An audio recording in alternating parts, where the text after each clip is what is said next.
The ocean is both massive in size and volume, and populated by creatures of all shapes and sizes. Today we're gonna dive into the deep dark side of our ocean. Planet Earth is 3.5 billion years old. Life has come a long way. Our planet is approximately 71% covered in water, and in this water are things you and I could not even imagine. Some harmless and carefree, others a little more sinister in thoughts, but each of them call this place their home. We humans like to cradle the coastline, exploiting the ocean for all her natural resources, with global seafood raking in almost $200 billion annually, not to mention the other resources such as oil, minerals, and metal ores. The ocean has a job, and that is to regulate our climate by absorbing and distributing heat. It also produces over half of the oxygen lifeforms like you and I breathe, as well as supporting a huge ecosystem of marine life. On the surface, the ocean can be tranquil, calm, and almost void of life, but just under the waves exposes the true nature of what lives in the deep. With an average depth varies by the ocean. For example, the Pacific Ocean is the deepest with an average depth of 4,280 meters, although the Challenger Deep in the Mariana Trench coming in at a whopping 10,900 meters in depth. You could literally place Mount Everest in there and still have 2,000 meters of water above its peak. Nearly 11 kilometers below the surface, in the trenches, pressure mounts to over 1,000 times that at sea level. Few creatures can endure such extremes. Here, the sea cucumber reigns, fragile yet perfectly adapted, its body flexible enough to survive the unthinkable. Nearby, amphipods, tiny crustaceans, scavenge on the remains of what falls from above, a slow rain of organic debris known as marine snow.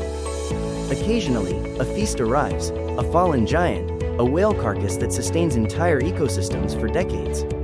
Even in death, life persists. Ascending to around 1,000 meters, we enter the midnight zone. Here, light from the sun never reaches, yet this world glows with its own illumination. The anglerfish uses its eerie lure to attract prey in the blackness. Its bioluminescence is powered by symbiotic bacteria, a living lantern in the eternal night. Nearby, comb jellies shimmer with iridescent light, using delicate cilia to drift through the dark like cosmic ghosts. At around 200 to 1,000 meters lies the twilight zone, a realm between light and darkness. Billions of hatchet fish rise and fall here each day, ascending at night to feed, and retreating by dawn to hide. Squid, jellyfish, and delicate siphonophores drift in this dim world, forming a living curtain between the abyss below and the light above. At last, the sunlight zone, the upper 200 meters, where life explodes in color and diversity. Here, energy from the sun fuels the base of the ocean's food web. Tiny phytoplankton, invisible to the naked eye, produce most of Earth's oxygen. They feed small zooplankton, which in turn sustain fish, whales, and seabirds. Coral reefs, though covering less than 1% of the ocean floor, host nearly a quarter of all marine species. It is here that the kaleidoscope of life shines brightest, a celebration of color and coexistence.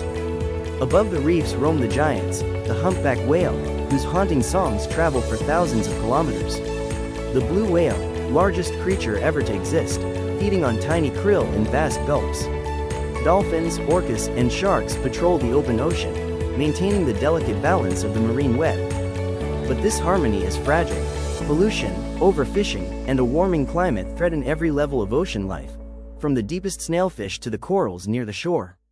Yet there is hope. Around the world, people are working to protect this vast, living system, creating marine reserves, restoring reefs, and reducing our footprint on the sea.